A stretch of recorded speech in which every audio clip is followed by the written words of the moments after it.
That's right, ladies and gentlemen. Welcome to another Trinity Guest Experience Ministry update. I'm so thankful that you decided to tune in and watch this video. For those of you that are watching this video on the Trinity GXP website, I want to encourage you as you're watching the video to answer the questions below on this form and click submit. By doing so, you will be entered into a drawing for some nifty gift cards, and I want you to be able to take advantage of that opportunity. As a part of the Trinity Guest Experience Ministry, I want to talk to you for just a moment about ownership. Most of you that are watching this video are either ushers or greeters. There are some things that apply to both ushers and greeters. There are some things that are specific to greeters, some things that are specific to ushers, and we will address all of them. But the one thing that is consistent across the board is ownership. You are a part of Trinity Church, and Trinity Church is a part of you. This is your church. And if you're walking around your house and you see something that needs to be picked up, if you see something that needs to be done, you don't wait for your neighbor to come over and do it. You own the house, so you do it. So as you are active as an usher or a greeter, if you see something that needs to be done, if you see a post that needs to be filled, take ownership, step up to the plate, and you can make a difference. So let's talk about something that is applicable to both greeters and ushers. That's right, ladies and gentlemen, let's discuss demeanor. One of the greatest things that you can do to minister to people is be friendly, to smile at them. It is so important that we are mindful of our demeanor.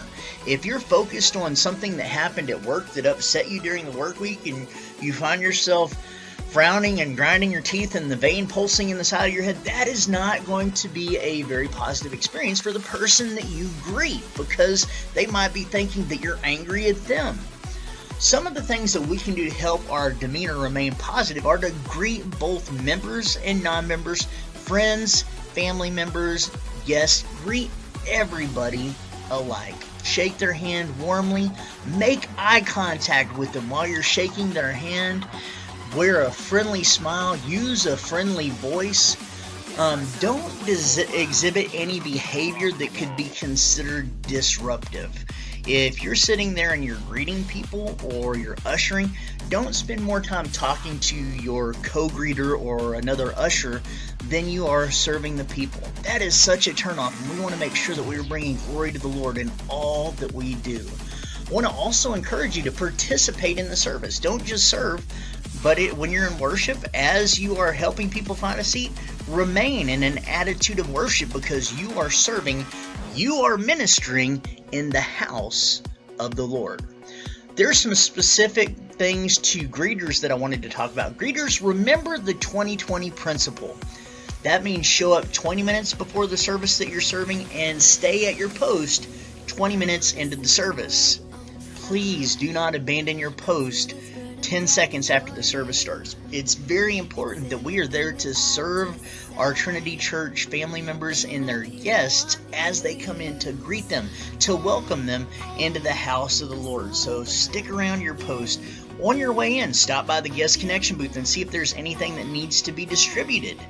If you see a post that is open and you are not necessarily assigned to greet that service, ladies and gentlemen, take ownership. You are the one that can fill that post. Take the initiative, walk over there, and stand in that post. Maybe the person who is manning that post is running behind 5 minutes. You can serve the Lord in that post until they arrive. If you're unfamiliar with where the posts are in our church, then there is a map that you can find in the guest connection booth in the GXP drawer. Feel free to take a look at that and educate yourself as where the posts are, where the greeters should be. That, ladies and gentlemen, is all that we have to chat about for the greeters. For the ushers, I want to chat with you about several different areas, and we're going to recap some very important things that we have discussed with many of the head ushers and many of our usher leaders that are a part of our weekend services. First of all, the doors close 1 minute before the service. That's all of the doors. If it's a service where just the lower floor is open, then the lower floor. If it's a service with everything open, all doors close 1 minute before service. And the door on the east side of the sanctuary, it is so important. That door needs to be opened while Pastor Carl is closing the service. We don't want Pastor Carl to have to run down there and then fumble with the door on his way out to go greet the people in Trinity Central.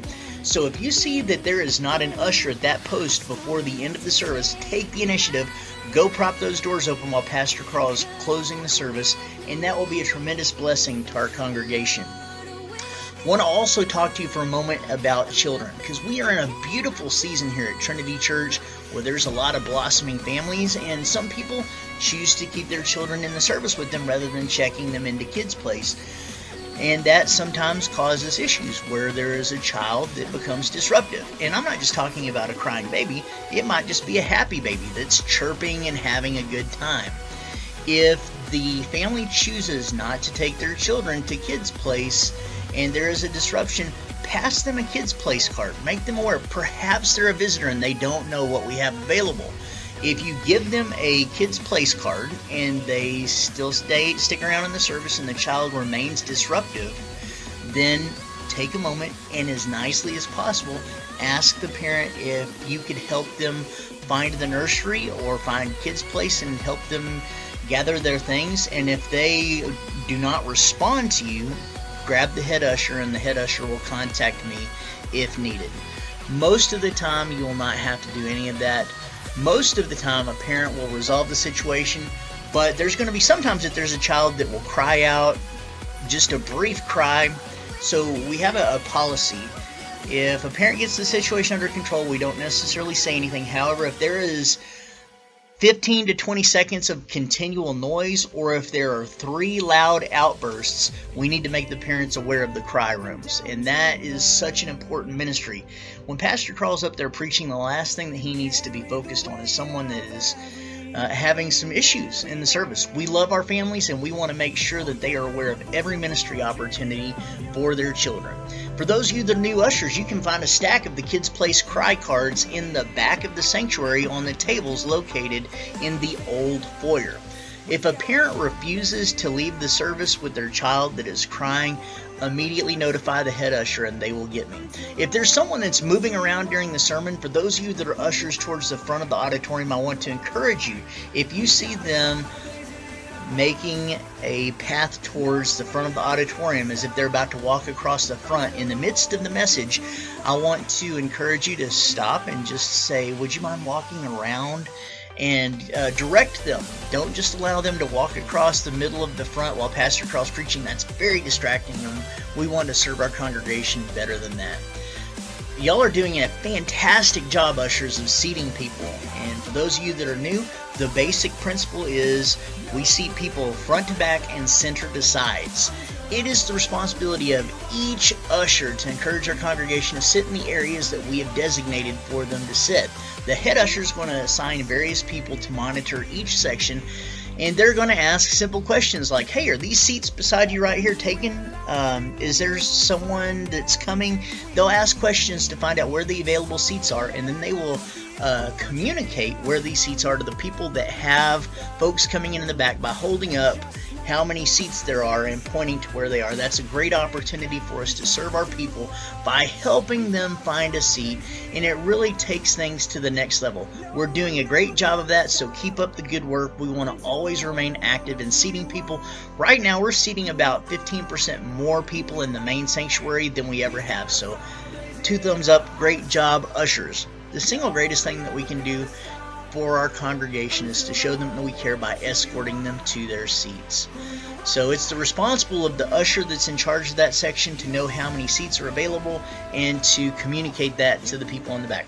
So while you're seating, please, please, please, please be mindful of the camera in the center aisle. Don't walk people right in front of the camera while you're seating them. If you're seating in the front center section, do it from the outside aisles, not the center aisles, and that would be a tremendous blessing.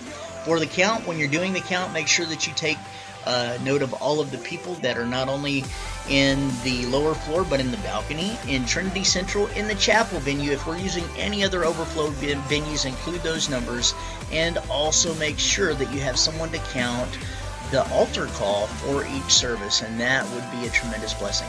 And that, ladies and gentlemen, concludes this Trinity Guest Experience Ministry update. We appreciate you. You are God's best, and I want to thank you personally for serving in the house of the Lord.